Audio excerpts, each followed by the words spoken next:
Welcome, PWS fans, to the Elimination Chamber 2012 recap. This is the Golden Boy. And this is the gamer. Tonight, we saw a total of 5 matches at the Elimination Chamber.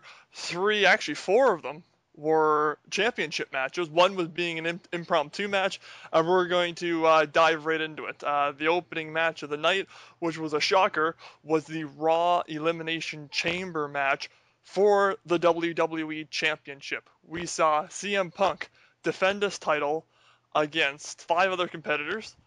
R-Truth, Dolph Ziggler, The Miz, Chris Jericho, and Kofi Kingston. The first two that started this was CM Punk and Kofi Kingston, two former tag team partners. For a fun fact to you people, it was actually those were two. They were perfect to start off. They were actually wowing the fans. MVP, of that match, I had to give it to Kofi. He showed a lot of high-flying awesomeness. Yeah, I mean, Kofi did actually kind of step out from the shadow in that match, because usually I kind of put down Kofi because he reminds me a lot of John Morrison, but Kofi, I find, after that match, really put himself just a step ahead of Morrison. I mean, at least I know in a main event in a big-time situation that he can actually pull off a half-decent performance. But Kofi, yeah, definitely does get the MVP, but I do also like the when Dolph was on the chains doing the pull-ups with his legs, doing the abs. That was freaking pro. That's right. Dolph Ziggler was the first one to get out of the chamber, and he performed just as well as any other guys did, doing his original show-off thing that we always do. And then the next one take out was R-Truth, who also, in fact, was the first one eliminated, Yes. thanks to CM Punk's Macho Man tribute elbow drop. Yes, and then R-Truth was eliminated, and then I believe Dolph Ziggler, Miz got put on, or Ziggler? No, the Miz then got into the thing. Oh, right. Started dominating everyone, and then as soon as that he's got dominated, Chris Jericho got in, and I believe it was him that eliminated Dolph Ziggler with the code breaker. Yes, and then he got the 3 count on Dolph. That was my dark horse for the match, but Yeah, then after that he put Kofi Kingston in the walls with Jericho, making him tap out, and that was a good walls of Jericho. That was what you call the lion tamer, where he drives the knee into the /head. That was like vintage. That wasn't like your typical Boston Crab. That was more old school Jericho there. I like that. Mm-hmm. After he made Kofi tap out, he pretty much just wailed on him some more, showing him who's the veteran here, and literally throwing him out himself. Yeah, well, Punk kicked Jericho in the head. Jericho went out of the chamber, and then kayfabe injured himself and was out. That was kayfabe? Oh yeah. I kind of thought like when he fell down that his head hit one of those support beams to the wall. What it was like they have lighting all along the aisleway, and he made the fall, hit the cameraman, and then when he was going down, made it seem like he hit his head off the light and pretend that he was unconscious. I'm pretty sure he was fine, because we would have heard an update during the pay-per-view of his condition, but we heard nothing. So I'm guessing it's just an angle to keep Jericho looking strong, which it will, because he got beat by Punk. So they're pretty much just calling him out because he can't compete, which left to the remaining two, CM Punk versus The Awesome's favorite, The Miz. Yes, I actually thought Miz had a chance of pulling it off. It was actually a great match, great back and forth. I liked how I always love it when people kicks out of the finishers maneuvers. That's always so shocking. Yeah, I mean that does happen, like when he kicks out of the finishers and whatnot. But I mean, it was kind of nice, because I don't know, I was like, by the time that was like a 30-minute mark when Miz and Punk were in there, so I figured anything could have happened. Miz hit the Skull Crusher finale, Punk kicked out, and it eventually led to the GTS and Punk retaining the WWE Championship over 5 other people. Yeah, but let's. I'm pretty much going to call this right now. On next Monday on Raw, Chris Jericho's going to come into the ring either with CM Punk there or not. He's going to complain that he was never eliminated and he wants his single shot, which is pretty much going to remain how this is going to go. That's very possible. I can actually see that happening. I wouldn't be surprised if there'd be a triple threat match, maybe at WrestleMania between Jericho, Miz, and Punk for the title. Who knows? But the second match on the card was the Divas Championship match with the challenger Tamina squaring off against Beth Phoenix. Yeah, this was actually a good match. Very decent to say the least. Yes, I find that the Divas matches that are on pay-per-view are much better than any other Divas matches all month. They are allotted the proper amount of time. They can actually work out the match, and it turns out to be like an everyday TNA knockouts match. So Yeah. it was solid. Yeah, a few things that we gotta point out is Tamina laying back for back first right onto the floor. That probably knocked her game off for a little bit, but she was looking strong when she performed a Superfly splash on Beth Phoenix, but only getting a 2 count for that. And then led right into a counter into the corner where she went head first into the middle turnbuckle. Then Beth followed it up with the Glam Slam to retain the Divas Championship. Yeah, I was really, really, really hoping for Karma to come into the ring, have both of them have a stare down, and then they're both looking at the WrestleMania logo, making that Undertaker Triple H thing for the Divas title this time. Yeah, I don't know if they'd ever put that much build up into a Divas match, but Well, they should. never. Karma is that awesome. I know, but she's got to come back now and reestablish herself, considering she was only there for such a short time and then went away for the pregnancy. But think about it. How awesome would it be for her debut match to be at WrestleMania? yeah, that would be pretty sweet. I mean, I'd love to see Karma versus Beth. That would be one hell of a match.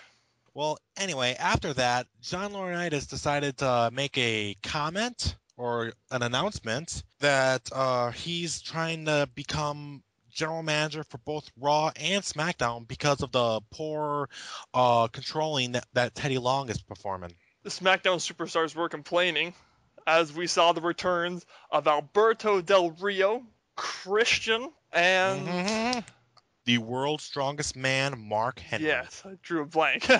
I think this whole thing is building up to a 6-man tag team match at WrestleMania, where we'll see Team Long versus Team Laurinaitis, and we'll have Del Rio, Christian, and Henry squaring off against 3 picks from Long. I'm not sure. Yeah. If my opinion, I have to be in favor of John Laurinaitis because I'm looking at Long's how he's running Raw. I really don't like it. I'm not liking the fact that he's spending less time controlling the business and more time with Oksana.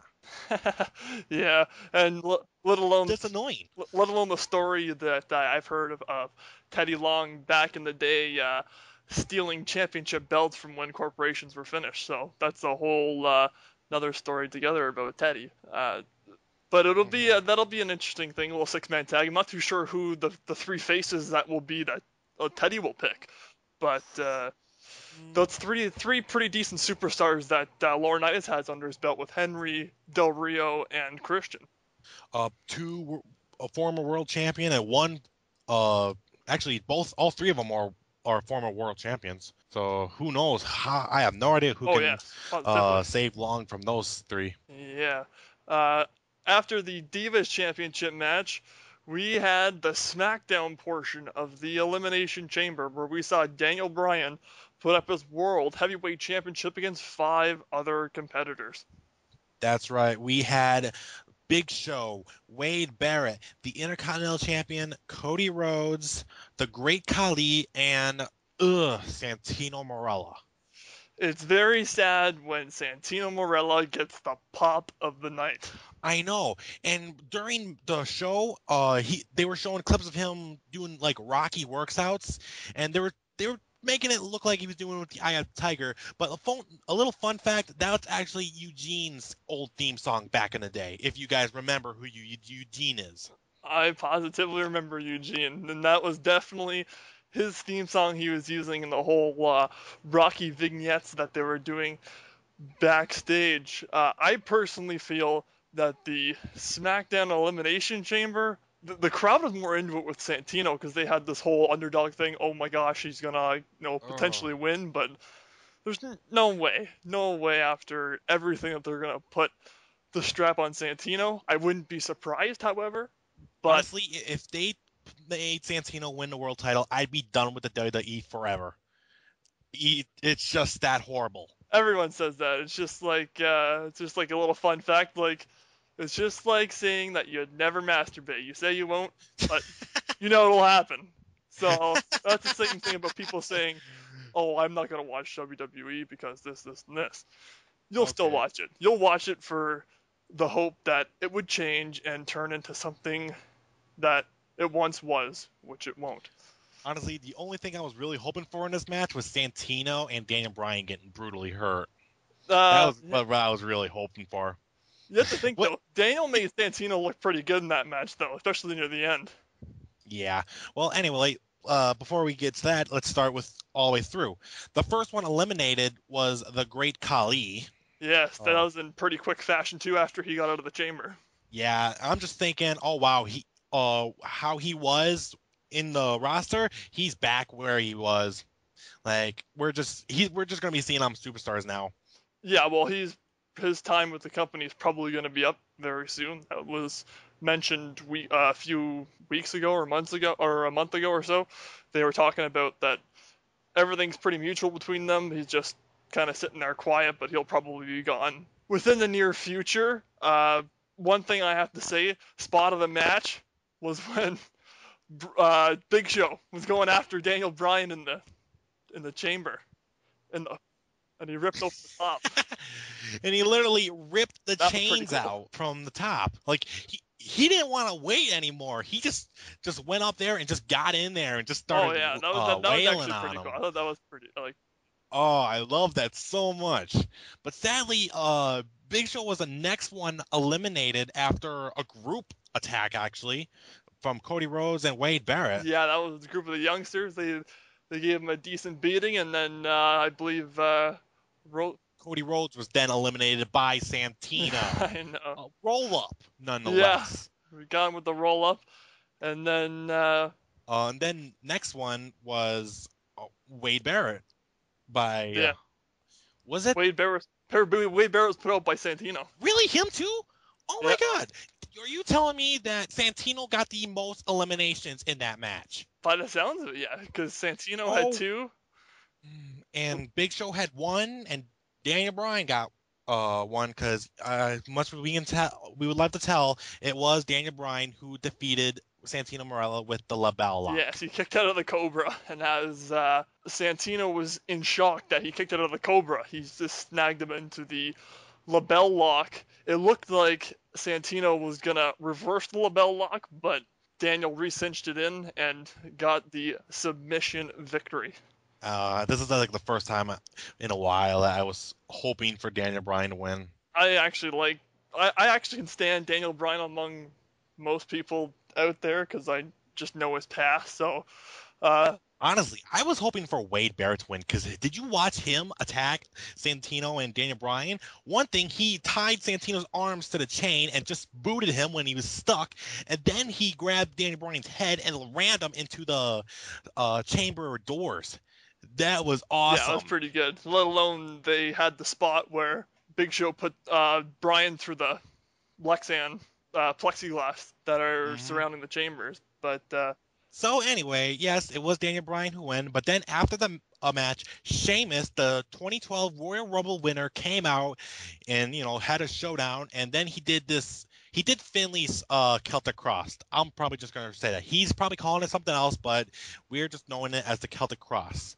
So we're pretty much saying, yep, it's gonna be Sheamus versus Daniel Bryan for the World Heavyweight title at WrestleMania. Yes, it's going to be Daniel Bryan versus Sheamus, more than likely for the World Heavyweight Championship at WrestleMania. That'll be an interesting match. Everyone was predicting that since the Rumble after Sheamus won, that it's going to be those two. It'll be an interesting match. I'll be actually kind of looking forward to that match, just seeing, because like everyone said, that was the dark match last year at WrestleMania 27. Yeah. Anyway, after that, we had the impromptu match with the All-American Jack Swagger defending his United States title against Justin Gabriel.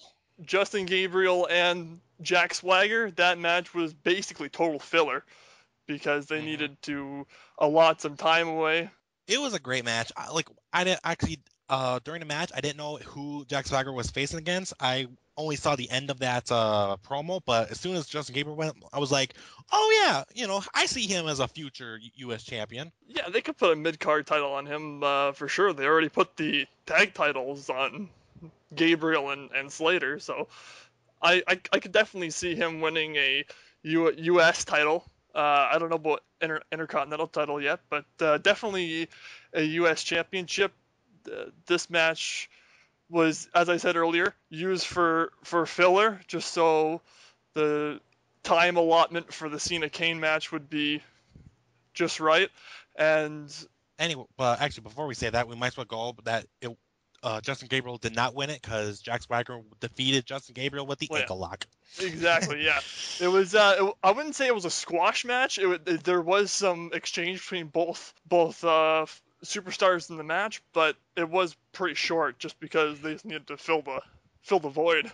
Yeah. So anyway, the main event, surprisingly, is John Cena versus Kane in the ambulance match. Yes, at the Elimination Chamber pay-per-view, it is John Cena and Kane in an ambulance match. But as many people that were posting on the PWS tonight, saying that why isn't the Elimination Chamber the main event?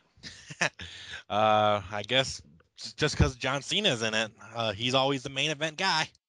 Yeah, he is the trump card. Actually, when I was watching this match, before the bell rung, I expected not a whole lot out of this match. I knew it was going to be mainly just bashing them into foreign objects the whole time and trying to get the other superstar into the back of the ambulance at a decent pace. But I think it turned out better than I expected.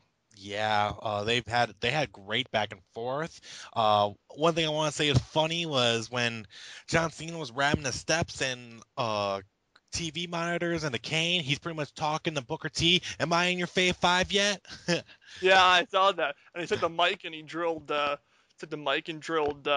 in the head. They fought all over the arena. It was kind of nice to see because we don't really see it that often. But for me, an ambulance match, I don't know. I still remember I watched the first one with Shane and Kane before, and that one was just like whatever. Like I remember it was okay because it was new back then, but it still wasn't even that great.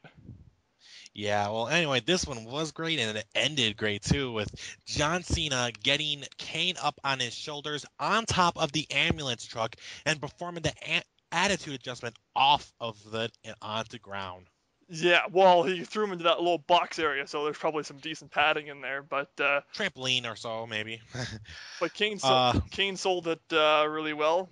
Oh yeah. We saw Cena picking Kane up basically in a fireman's carry in the attitude adjustment position and firing him into the back of the ambulance and shutting the doors. It is I think we're only about 15 minutes into this, which is a decent wrap up.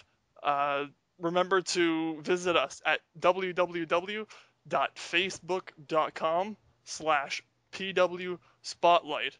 If you can, please like, comment, and subscribe to the channel. This is the Golden Boy. And this is the Gamer.